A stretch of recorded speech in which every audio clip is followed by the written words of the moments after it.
Friends, welcome to LalloLand. I'm Mama Lallo, and today I want to finish reading the adaptation of Alice in Wonderland so that you have the complete story, because last night we started it and I am so excited that I just have to read it and finish it. So I hope you all remember where we left off, and away we go. Alice walked a little way farther and then came in sight of the March Hare's house. At least she thought it was his house, because the chimneys were shaped like ears and the roof was thatched with fur. There was a table set out under a tree, and the March Hare and the Hatter were having tea at it. A dormouse was sitting between them, fast asleep, and the other two were talking over its head.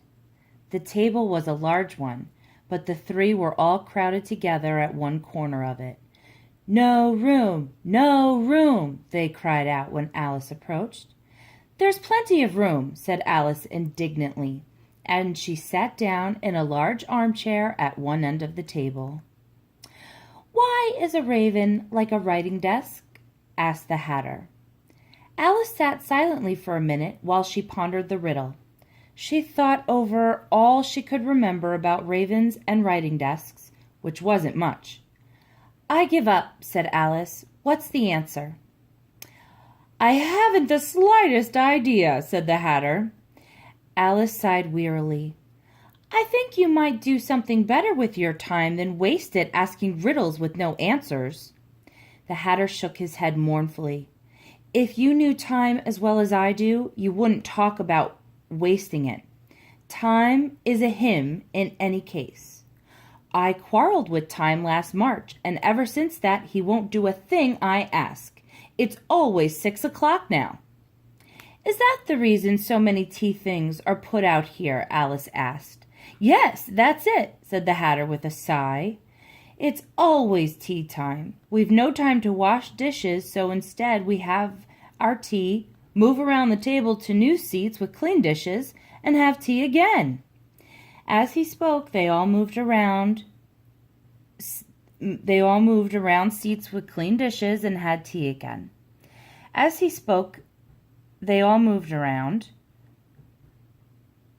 "This is the stupidest tea party I ever was at in all my life," thought Alice. "I'll never come here again." And with that, she got up and walked off.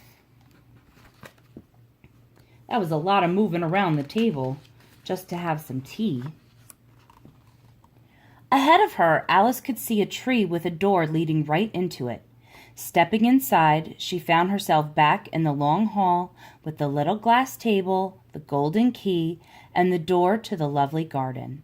She nibbled some mushroom, she had kept a piece of it in her pocket, till she was about a foot high, then walked through the door and into the garden. In front of her was a large rose tree with white roses on it. 3 gardeners were busily painting them red. "Would you tell me," said Alice, "why are you painting those roses?" "This ought to have been a red rose tree, miss," said one, "and we put a white one in by mistake. If the Queen were to find out, we should all have our heads cut off." Suddenly another gardener called out, "The Queen! The Queen!" and all 3 gardeners instantly threw themselves flat upon their faces. A procession approached, made up of the Knave of Hearts, a platoon of soldiers made of playing cards, and the King and Queen of Hearts last of all. When the Queen saw what the gardeners had done, she shouted, "Off with their heads!" then walked away.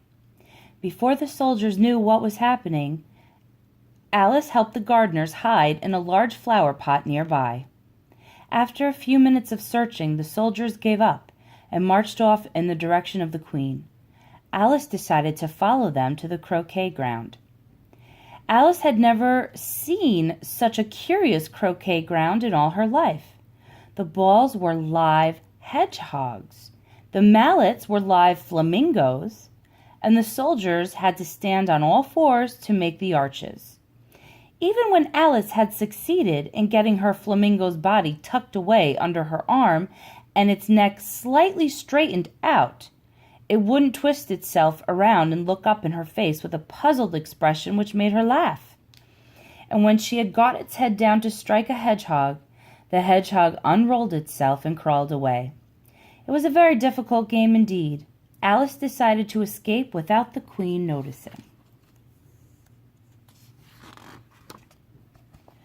Very soon, Alice came upon a griffin. This is a griffin, a mythical bird. "Have you seen the mock turtle yet?" it asked. "No," said Alice, "I never saw one. I don't even know what a mock turtle is." "Come on then," said the griffin, "and he shall tell you his history." They had not gone far before they saw the mock turtle sitting sad and lonely on the edge of a little rock. As they came nearer, Alice could hear him sighing as if his heart would break. "Why is he sad?" she asked the griffin. "It's all his fancy, that," said the creature. "He's got no sorrow, you know." Then it turned to the mock turtle. "This here young lady wants to know your history, she do," it said. "I'll tell her," said the mock turtle. There followed a long silence, broken only by the mock turtle's constant, heavy sobbing. "When we were little," it said at last, more calmly, "we went to school in the sea. The master was an old turtle. We used to call him Tortoise." "Why did you call him Tortoise if he wasn't one?" Alice asked. "We called him Tortoise because he taught us," said the mock turtle angrily. "Really, you are very stupid." "And how many hours a day did you do lessons?" said Alice. 10 hours the first day," said the mock turtle, 9 the next, and so on. "What a curious plan!" exclaimed Alice. "That's the reason they're called lessons," the griffin remarked, "because they lessen from day to day." All at once a cry of, "The trial's beginning!" was heard in the distance. "What trial is it?" asked Alice, but the griffin only answered, "Come on." Then he took her by the hand and ran. The King and Queen of Hearts were seated on their thrones when Alice arrived, with a great crowd around them, all sorts of little birds and beasts, as well as the whole pack of carts. The knave was standing in front of them in chains, and nearby was the White Rabbit, holding a trumpet and a scroll of parchment. Parchment is paper. The king was the judge, wearing a wig under his crown, and there were 12 jurors in a jury box, who were a mixture of animals and birds. In the very middle of the court was a table with tarts upon it.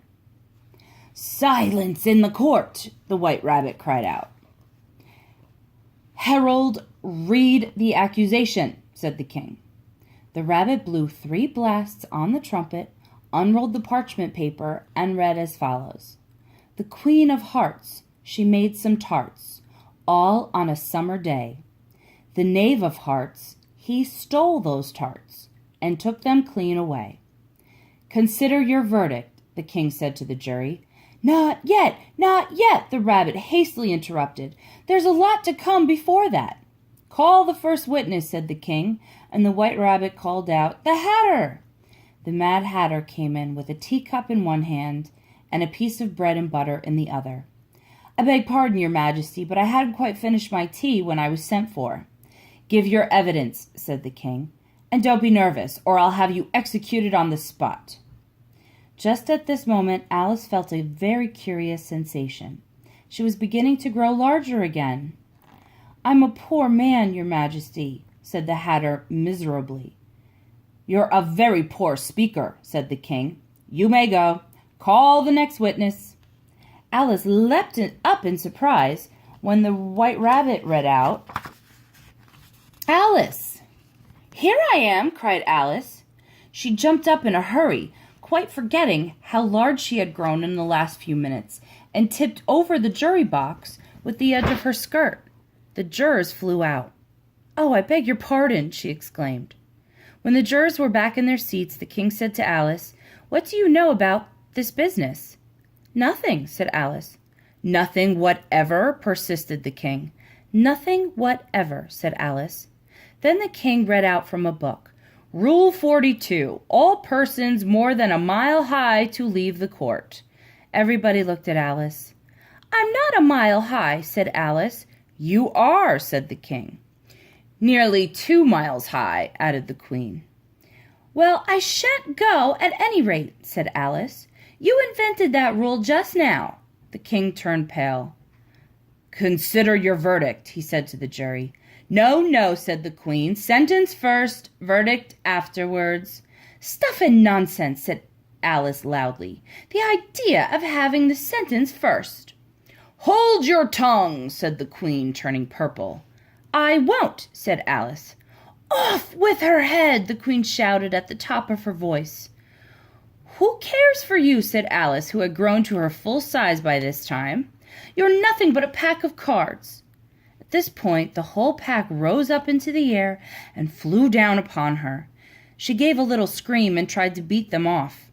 The next moment she found herself lying on the bank with her head in the lap of her sister, who was gently brushing away some dead leaves that had fluttered down from the trees upon her face. Wake up, Alice dear, said her sister. What a long sleep you've had. I've had such a curious dream, said Alice, and she told her sister all her strange adventures. Then she ran off home for tea, thinking while she ran, as well she might, what a wonderful dream it had been. And that is the story of Alice in Wonderland. It's a much shorter version than the original Lewis Carroll version, but this is good for children who are between the ages of, I would say, 5 and 10.